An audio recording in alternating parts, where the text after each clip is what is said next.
Hey everyone, welcome to Crazy Random Happenstance, and before this video begins, I need to apologize for the crudity that I'm filming this video. I had shot this video already on my regular camera, and my SD card that records all the footage to became corrupt, and it actually deleted everything that I shot. So, you know, as they say, the show must go on. And I really wanted you guys to see this video and to learn something from it. So again, I apologize for the crudity, but let's go with the show. Video game controllers. What do we know about them? Well, for one thing, they are what you hold while you're playing a game. And obviously throughout the years, they have changed to reflect the epicness that games have gotten.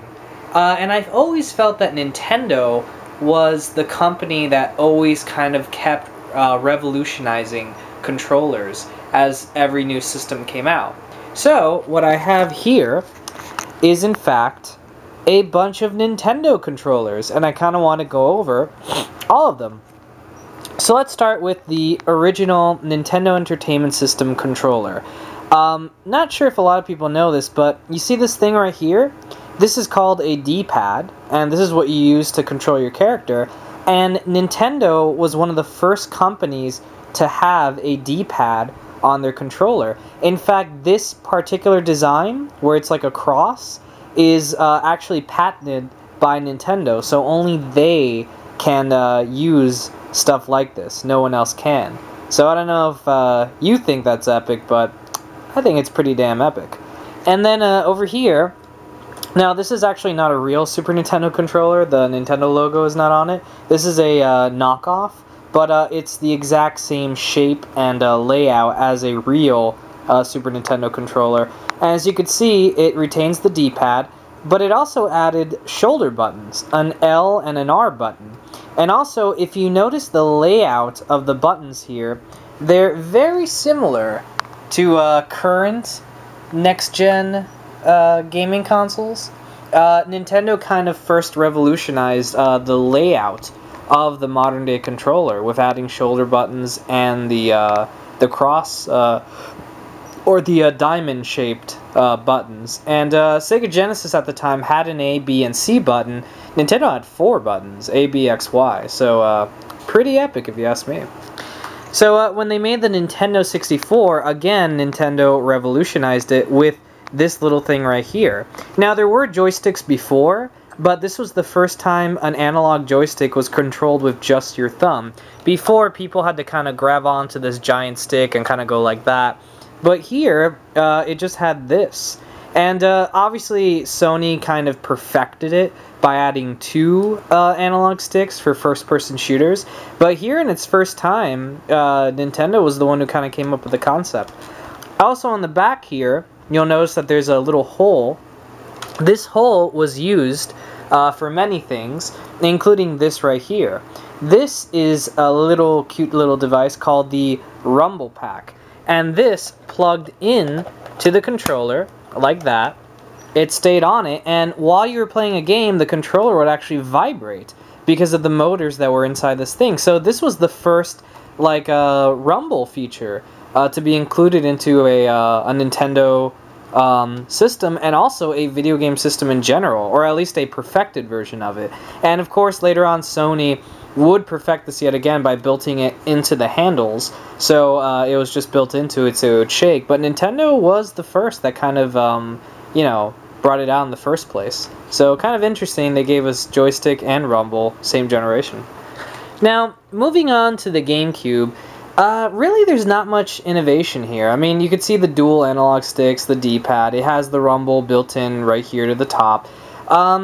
You know, a lot of people often criticize that the GameCube really didn't add anything. And to be honest, I never thought it added anything either, until I realized something the other day. Now notice that this has a cord, that has a cord, that has a cord, and that has a cord.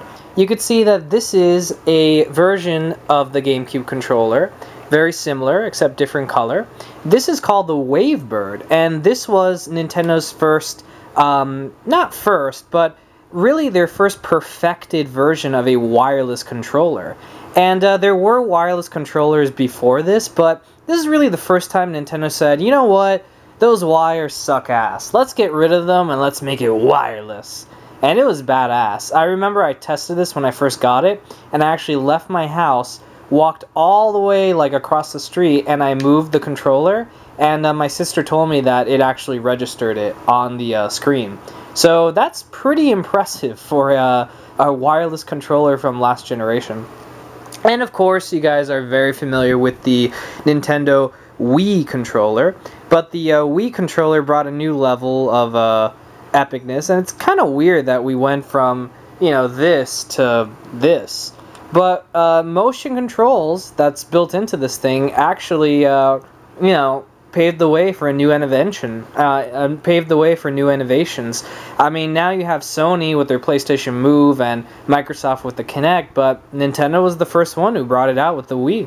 And of course, here there's like a little port where you can connect a joystick add-on, something called the Classic Controller, which is basically a fusion of the GameCube and the Super Nintendo controller, so you can play classic games. And later on, Nintendo perfected their motion controls with the Wii Motion Plus, which became quite epic. Now, there's a reason I've been talking about Nintendo controllers. I'm not sure if you guys are aware, but at E3 last month, Nintendo made a pretty big announcement. They announced the successor to the Wii, the system that's going to take over the Wii as the next generation console. The console is called the Wii U, and this is actually the controller for the Wii U. It is a giant controller with a camera and a built-in touchscreen. So basically, it's a classic Nintendo controller, you know, built on top of an iPad. And, you know, this is not really an innovation. Sega Dreamcast did this with a memory card that had a screen on it. But this is really the first time we're having a video game system that has a camera built into the screen and so many other things. There's a headphone jack on it. If you're playing a video game, you can actually turn off the TV and it'll project itself onto the screen. So you know, if you're in the same room, you could share the TV with someone and still play it. You can't take it and go like you could with like a portable gaming device. It doesn't work like that. It's more of a, hey, I'm in the house and crap, I guess my fiance wants to watch Glee or I don't know, some show. Well, let me turn it off and let me play my game still, because man, I'm at the final boss or whatever the case may be. So as you can see, we've come quite a long way from the classic days of the Nintendo to the modern age of the Nintendo with a built-in screen and all that stuff. So pretty epic stuff, and I would advise you guys to check it out. So anyway, thank you for watching Crazy Random Happenstance, and again, I apologize for the crudity of this video. I will be back to my normal style of videoing next week, and I hope you guys tune in. So goodbye.